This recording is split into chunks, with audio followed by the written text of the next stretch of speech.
o kemi parë të gjithë, apo jo? Disa njerëz thjesht dinë si t'i bëjnë të tjerët të ndryshojnë mendje, pa asnjë dram, pa asnjë konflikt. Ndërsa të tjerët, vetëm sa ndezim sherre.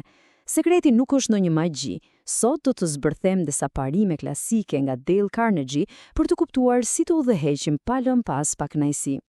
Kjo pra është pyetja $1.000.000. Sa shpesh përpjekjet tona për të ndihmuar, për të korrigjuar dikë, përfundojnë në debate të nxehta dhe hatërmbetje.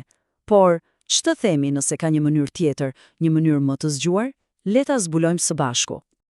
Mirë, le të fillojmë me parimin e parë, i cili është jashtëzakonisht i fuqishëm. Dhe ideja është kjo: përpara se të fillosh të kritikosh dikë tjetër, hapi më i mençur është të pranosh gabimet e tua, të parët. Imagjinoni pak të skenë. Një situatë klasike në fakt. Një baba është i shqetësuar se djali i tij ka filluar duhanin, cili do të ishte instinkti i parë, ti mbash një leksion fort, me siguri. Por ky baba ai zgjoti një rrogë krejt tjetër. Pra në vend që t'i bërtiste, baba i ul me të birin dhe i tregoi historinë e tij, atë personale. Ai tha se si edhe ai vetë kishte qenë i fiksuar pas cigares dhe se sa keq i kishte bërë. Nuk po fliste nga lart poshtë, por si dikush që e kuptonte plotësisht se ç'po kalonte i biri. E shihni fuqinë këtu? Kur pranon gabimet e tua, praktikisht e çarmatos personin përballë. Kjo e bën shumë të lehtë për të që të dëgjoj, pa u ndier se po sulmohet. Dhe kështu, kritika bëhet diçka që mund të pranohet, sepse vjen pas një pranimi të papërsosmërisë tënde. Në rregull, pra e kemi krijuar një bazë mirëkuptimi, duke pranuar gabimet tona. Po tani, hapi tjetër ka të bëjë me psikologjinë e dhënies së udhëzimeve. Bëhet fjalë për t'i fuqizuar njerëzit që t'i gjejnë vetë zgjidhjet, në vend që thjesht t'i urdhërosh. Imagjinoni pak të skenë. Një instruktor në një shkollë teknike sheh makinën e një studenti të parkuar aty ku nuk duhet. I tërbuar, ai futet në klasë dhe ulëret këtë urdhër. Mund ta merrni me mend se si u ndjej jo vetëm ai student, por e gjithë klasa në atë moment. Sigurisht studenti ishte gabim, por mënyra se si instruktori e komunikoi krijoi një pakënaqësi të thellë. Dhe çfarë ndodhi? Që nga ajo ditë, e gjithë klasa bëri çmos që t'ia vështirësonte punën atij instruktori. Një urdhër i prerë, edhe kur është për të korrigjuar diçka, shpesh krijon më shumë probleme se sa zgjidh. Dhe këtu është dallimi i thelbësor. Shikoni kontrastin. Lideri i famshëm Owen de Jong kur nuk thoshte bëje këtë. Ai përdorte sugjerime si ndoshta mund ta konsiderosh këtë, ose si mendon, a do të funksiononte kjo? Kjo qasje nuk detyron, por fton njerëzit të bëhen pjesë e zgjidhjes. Dhe kjo metodë funksionon në praktik. Për shembull, një menaxher, Ian McDonald, kishte një porosi që duke e pamundur. Çfarë bëri? Nuk dha urdhra. Thjesht mblodhi ekipin, u shpjegoi situatën dhe i pyeti: "A ka ndonjë mënyrë si mund t'ia dalim?" Dhe ç'ndodhi?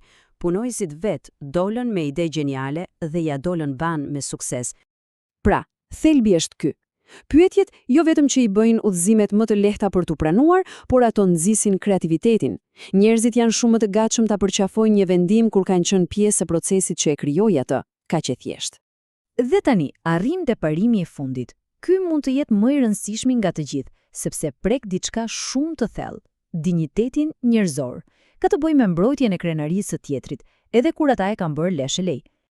Le të ndjekim historinë e Anna Mazzone, një specialiste e remarketingu.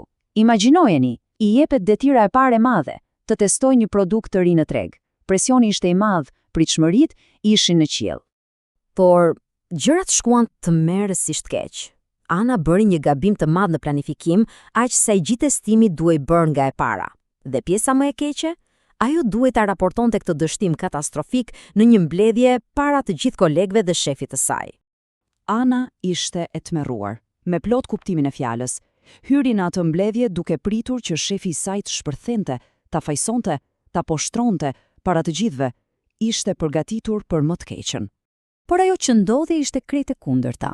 Pasi Ana e prezantoi gabimin, shefi i saj e falenderoi për punën, para të gjithëve. Ai tha se gabimet janë normale në projekte të reja dhe ja vuri fajin mungesës së përvojës, jo mungesës së aftësisë së saj. E siguroi se kishte ende besim të plot tek ajo. Ky veprim ndryshoi gjithçka. Duke i lejuar të ruante dinjitetin, shefi i saj nuk i shpëtoi vetëm krenarin, por fitoi besnikërinë e saj të përjetshme. Ana doli nga ajo mbledhje me kokën lart, e vendosur të mos e zhgënjente më kurrë. Dhe kjo histori tregon gjithçka. Edhe kur kemi 100% të drejtë dhe tjetri është 100% gabim, ne shkatrojmë dinjitetin e tyre duke i poshtruar publikisht. Mjafton një fjalë kujdesshme, pak mirëkuptim, dhe mund të bëhet një ndryshim jashtëzakonshëm. Pra, le ti mbledhim të gjitha këto ide dhe të shohim se si ato lidhen së bashku. Si krijojnë një qasje më humane, por mbi të gjitha më efektive ndaj leadershipit. Pra ja ku i kemi 3 parimet thelbësore. E para, fol për gabimet e tua para se të kritikosh. E dyta, bëj pyetje, mos jep urdhra. Dhe e treta, ndoshta më e rëndësishmja, gjithmonë lejoje personin tjetër të ruaj dinjitetin. Ky citat i fuqishëm nga Antoine de Saint-Exupéry e përmbledh në mënyrë perfekte, sepse në fund të ditës të gjitha këto parime kanë të bëjnë me një gjë, respektin e thellë për vlerën dhe dinjitetin e çdo njeriu. Dhe kjo na lë me një pyetje të fundit për të menduar. Në përpjekjet tona për të udhëhequr, çfarë ka më shumë rëndësi? Të provojmë se kemi të drejtë apo të jemi efektiv duke ruajtur marrëdhëniet dhe dinjitetin e tjerëve? Parimet e Carnegie na tregojnë se leadershipi vërtet, ai që lë gjurmë, gjendet te përgjigjja e dytë.